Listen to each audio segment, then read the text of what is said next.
샬롬.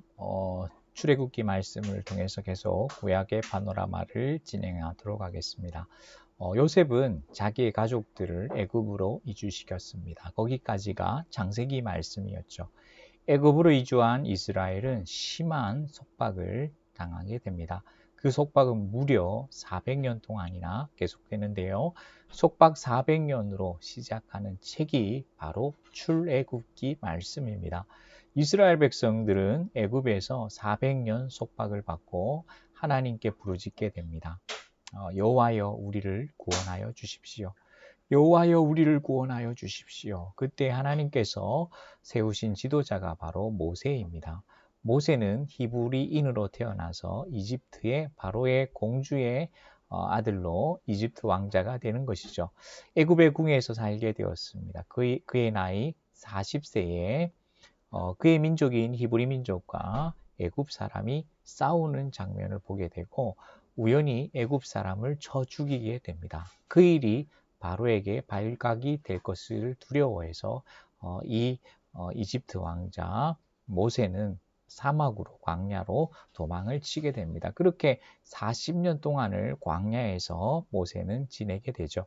모세의 나이 80세에 하나님께서 모세를 부르셨습니다. 모세야, 모세야. 모세에게 사명을 주십니다. 너는 가서 내 백성을 구해라. 그때 모세는 백성에게 바로에게 가서 외쳐라. 내 백성을 보내라. 라고 외쳐라. 라고 모세에게 사명을 주셨습니다. 모세는 어땠을까요? 싫었습니다. 그가 실패했던 그 바로의 궁으로 들어가서 다시금 바로를 대면하고 내 백성을 보내라. 라고 말한다는 것이 그에게는 두려웠고 또 싫었던 내용이었습니다. 그래서 모세는 갈 수 없습니다. 나는 못 갑니다. 두렵습니다. 말을 못 합니다. 그때 하나님께서 준 메시지는 내 백성을 보내라. 모세야, 바로에게 가서 외쳐라. 내 백성을 보내라. 이렇게 모세에게 하나님의 사명을 주셨던 것입니다. 이렇게 모세는 말씀에 순종하여 바로에게 나갑니다. 바로에게 말하죠. 내 백성을 보내라 라고 바로에게 이야기하지만 바로의 반응은 전혀 아니었습니다. 안 돼 단호했죠. 그래서 계속해서 모세는 내 백성을 보내라 라고 했고 바로는 안 돼 라고 하면서 바로 이 싸움이 계속되었습니다. 바로가 계속 마음을 강팍하게 하자 하나님께서는 10가지 재앙을 애굽에 이집트에 내리심으로 바로의 강팍한 마음들을 움직이게 되는 것입니다. 그것이 바로 우리가 알고 있는 열재앙이 되겠는데요. 보시면 이런 10가지 재앙이죠. 이 10가지 재앙은 모두 이집트는 이제 다신, 여러 가지 신을 섬겼는데 그 이집트 애굽 사람들이 섬기던 신과 관련되어 있었습니다. 첫 번째는 피였죠. 피, 개구리, 파리, 악질, 독종, 우박, 메뚜기, 흑암, 그리고 마지막은 장자의 죽음이었습니다. 이 바로의 마음이 강팍해지자 이 나일강의 물이 바로 피가 변하는 것이죠. 세수를 하려고 이렇게 수도꼭지를 틀었는데 이게 물이 나오는 것이 아니라 이 나일강물 뻘건 피가 나오는 거. 와 깜짝 놀란 거죠.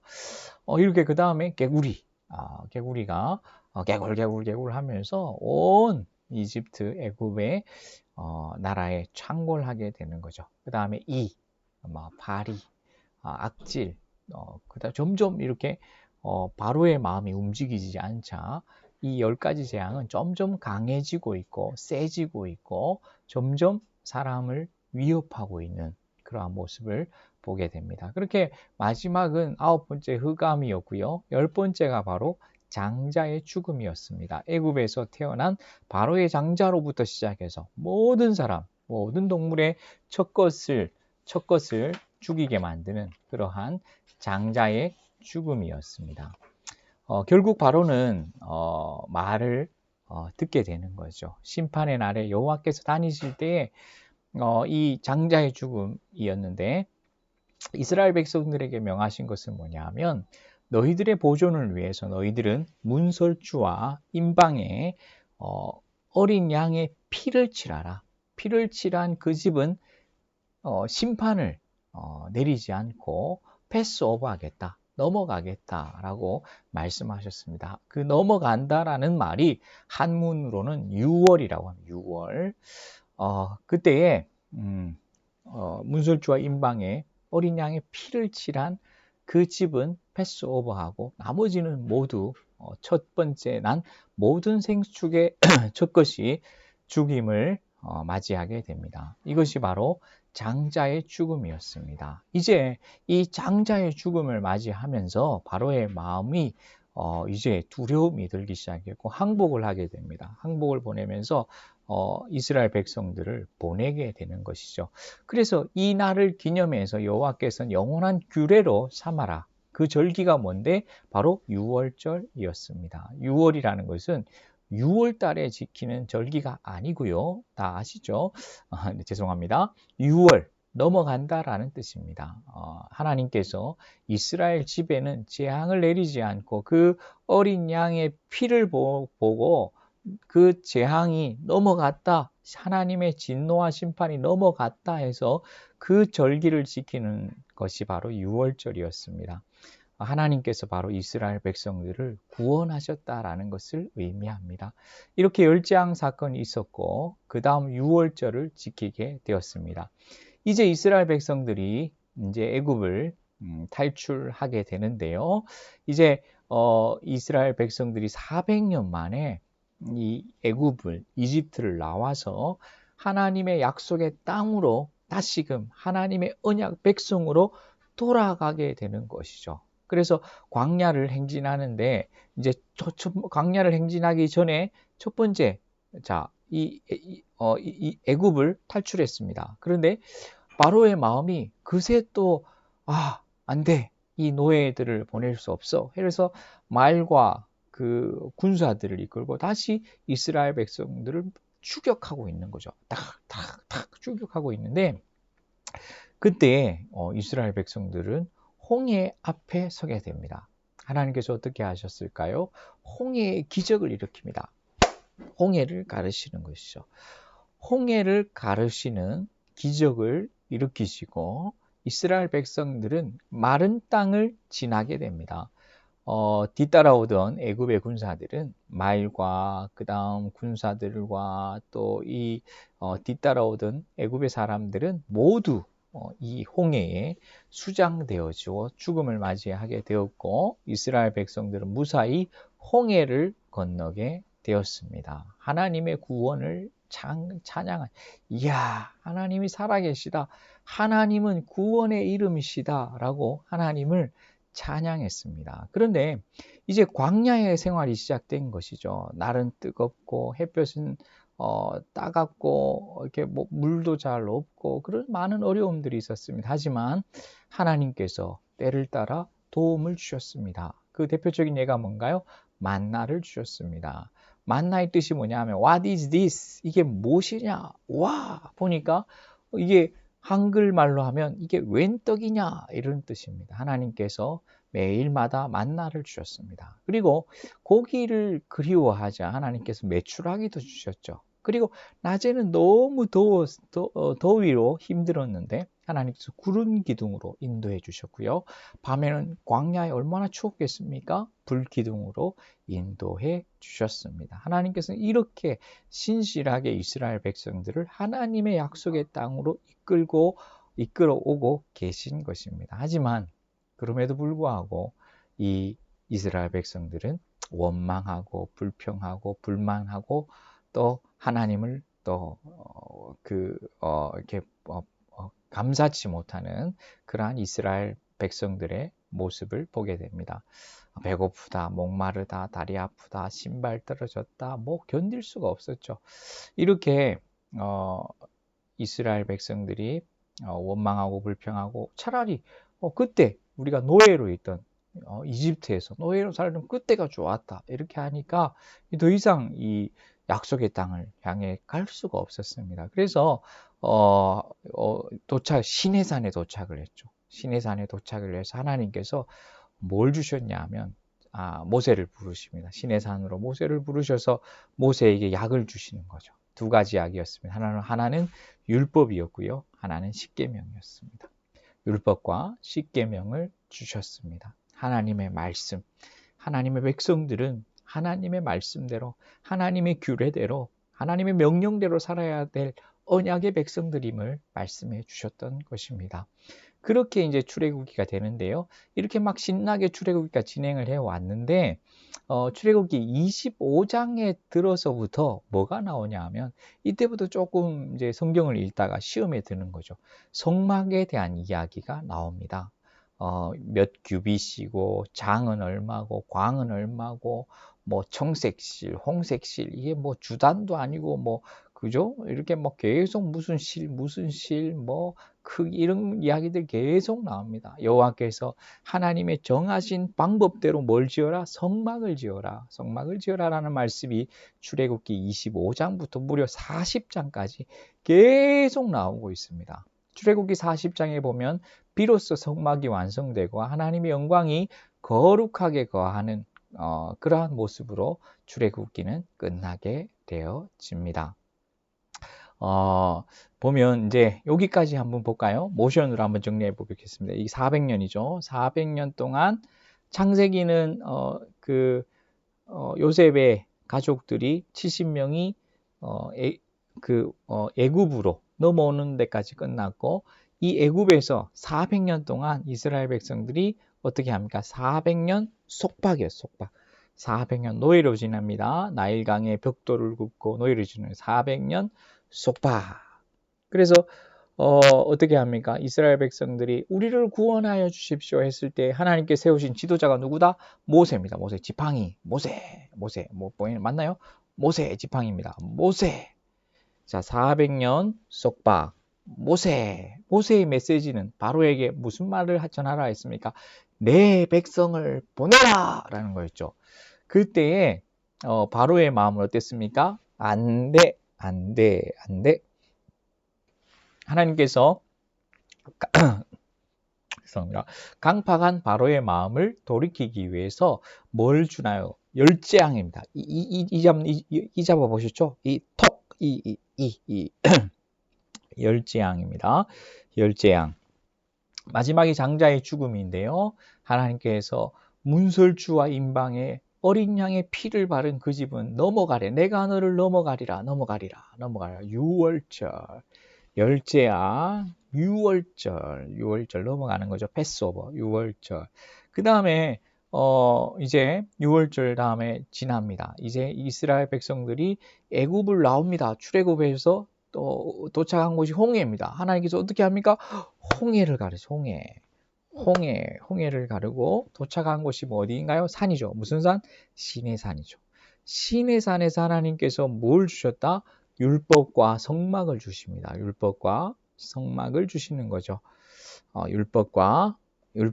율법을 주십니다. 시내산에서 율법을 주시고 그리고 뭘 짓나요? 성막을 짓게 되는 거예요. 출애굽기 25장부터 40장까지는 성막을 짓는 이야기가 나옵니다. 여기까지가 했던 내용들이었습니다. 다시 한번 정리할까요? 출애굽기 내용입니다. 400년 동안 속박. 누구를 세우나요? 모세 지팡이. 내 백성을 보내라. 바로의 대답은 안 돼. 그죠? 그 다음에 강팍한 바로의 마음을 돌이키기 위해서 이 열재앙. 하지만 마지막 재앙이 장자의 죽음인데 유월절, 패스오버, 유월절. 그 다음에 행진을 합니다. 뭘 건너나요? 홍해를 건너죠. 홍해를 건너고 그 다음에 어디를 도착합니까? 시내산을 도착하죠. 시내산에 주신 것이 율법이었습니다. 율법. 뭘 지어라? 성막. 여기까지입니다. 자, 이제 그러면 레위기 말씀인데요. 레위기는 뭐냐 하면 레위기. 여러분 레위기를 읽다 보면 어떤가요? 많은 성도들이 새해 결심을 합니다. 야, 원래 성경을 읽도록 한다. 창세기, 와, 신나는 거죠. 출애굽기, 신납니다. 뭐, 홍해를 건너고, 그죠? 뭐, 광야를 지나서 얼마나 신이 납니까? 그런데 25장부터, 야, 장광고, 성막 이야기부터 재미가 없어요. 그거는 참았는데 이제 레위기에 오면 이게 레위기를 펴는 순간 으악! 짐승을 잡고 각을 뜨고 내장을 불태워 계속 피 이야기인 거죠. 야, 이게 뭐야? 이러면서 신약으로 넘어가게 됩니다. 신약으로 넘어가면 마태복음을 폈는데 계속 누가 누구를 낳고 누가 누구를 낳고 계속 뭐 산부인과도 아니고 계속 낳는 것이죠. 그래서 이 레위기 때문에 성경 읽기를 포기한다. 그래서 농담으로 레위기 증후군이라는 말이 있다고 합니다. 그런데 레위기는 굉장히 중요한 책이라고 합니다. 구약학자들의 말에 의하면 레위기는 구약의 다이아몬드다라고 이야기하고 있습니다. 얼마나 내용이 풍성하고 소중하면 다이아몬드라고 이야기하겠습니까? 레위기는 하나님께서 이스라엘을 레위기의 가장 중요한 단어는 바로 거룩입니다. 거룩하게 하시려고 우리에게 정하신 규범이 바로 레위기입니다. 하나님께서는 하나님 당신의 백성들을 구별하게 하시려고, 거룩하게 하시려고 이스라엘 백성들에게 아주 까다로운 율법과 규례를 주셨습니다. 그래서 그것을 지키게 하시는 거죠. 이런 단어가 가장 많이 나오는데요. 바로 말씀드렸던 거룩이라는 단어가 90번 정도 나옵니다. 내가 거룩하니 너희도 거룩하라. 이것이 레위기의 가장 핵심적인 말씀입니다. 하나님 내가 거룩하니 너희도 나처럼 거룩하라 라는 겁니다. 나는 질적으로 너희들과는 구별된 존재, 너희는 구별된 존재, 내가 구별된 존재인 것처럼 너희들도 세상에 살지만 너희도 구별된 존재가 되어야 한다라는 책이 바로 레위기의 말씀입니다. 사랑하는 성도 여러분, 그렇습니다. 우리는 거룩한 존재입니다. 거룩하다라는 뜻은 바로 구별되다라는 뜻인데요. 우리가 세상 속에 살지만 하나님께서 거룩하신 것처럼 우리도 거룩하여지는 존재가 되기를 하나님께서는 원하고 계십니다. 우리의 몸과 마음, 우리의 영혼을 하나님께 구별하여 드릴 때 하나님께서 우리를 구별하시고 거룩하게 받아주신다라는 것을 잊지 않았으면 좋겠습니다. 하나님의 말씀을 통해서 어린 양의 보혈의 피를 통해서 우리 안에 죄가 씻어지고 깨끗게 되어지고 거룩하게 되어지는 그 은혜, 성결케 되어지는 그 은혜, 우리의 몸과 마음, 우리의 그릇된 삶의 모습들과 행실들이 깨끗하여지는 그 은혜가 바로 십자가의 복음의 능력이고 하나님께서 우리를 거룩한 백성으로 삼으시려는 하나님의 작정이요 계획이요 마음임을 잊지 않는 저희가 되었으면 좋겠습니다. 그래서 레위기에 보면 짐승 예배 때 짐승을 가져와서 각을 두고요, 태우고요, 또 어린 양 하지만 지금은 더 이상 이렇게 짐승을 가져와서 각을 뜨고 내장을 태우고 또 피를 나타내고 이런 것들을 할 필요가 없습니다. 왜 그렇습니까? 바로 그렇게까지 어려운 까다로운 규례와 율법을 지킬 필요가 없었습니다. 왜냐하면 바로 예수 그리스도께서 어린 양이 되셨기 때문에 그렇습니다. 예수님께서 어린 양이 되셔서 우리의 죄를 위해서 십자가에 돌아가심으로 말미암아 우리는 더 이상 동물을 데려올 필요도 없고 동물의 피를 흘릴 필요도 없고 각을 뜰 필요도 없고 내장을 태울 필요도 없고 이러한 제사를 드릴 필요가 없어진 것입니다. 바로 예수님께서 십자가에 돌아가시는 것이 완전한 제사가 되었기 때문에 그렇습니다. 이 얼마나 감사한 내용인지 모릅니다. 레위기의 내용을 보면 딱 두 가지입니다. 레위기의 주인공이 있는데요. 바로 아까 출애굽기에 성막을 지어라 라고 했죠. 근데 성막 안에 보니까 누가 있습니까? 레위인과 제사장이 있는 것이죠. 이 레위인과 제사장이 했던 일이 뭐냐면 바로 성막, 레위인과 제사장, 5제사 7절기입니다. 제사는 뭐냐면요, 번제, 소제, 화목제, 속제제, 속건제인데요. 제사는 바로 하나님께 나아가는 삶을 말합니다. 그 다음에 그 7절기는 뭐냐면요, 시간에 따라서 흐름에 따라서 하나님과 동행하는 삶을 말해주고 있습니다. 그래서 레위기인데요, 성막, 그 다음에 레위기 누가 있습니까? 레위인과 제사장이 있죠. 보호제사 7절기, 궁극적으로 하나님을 예배하고 하나님께 나아가고 하나님과의 동행하는 삶을 통해서 하나님께 영광을 돌리는 거룩한 백성이 되어야 된다. 이것이 바로 레위기의 핵심이 되겠습니다. 사랑하는 성도 여러분, 오늘 여기까지 하는 걸로 하겠습니다. 레위기의 말씀까지 기억했습니다. 또 한 주간 살아가시면서 우리가 더 구별될 수 있었으면 좋겠습니다. 세상 속에서 더욱더 성별되고 또 우리를 위해서 피 흘려 주신 예수 그리스도, 어린 양이신 예수 그리스도 그 은혜를 기억하면서 우리가 하나님과 동행하고 하나님께 영광이 되는 귀한 삶을 살 수 있는 저와 여러분 되기를 소망합니다. 감사드립니다. 마치겠습니다.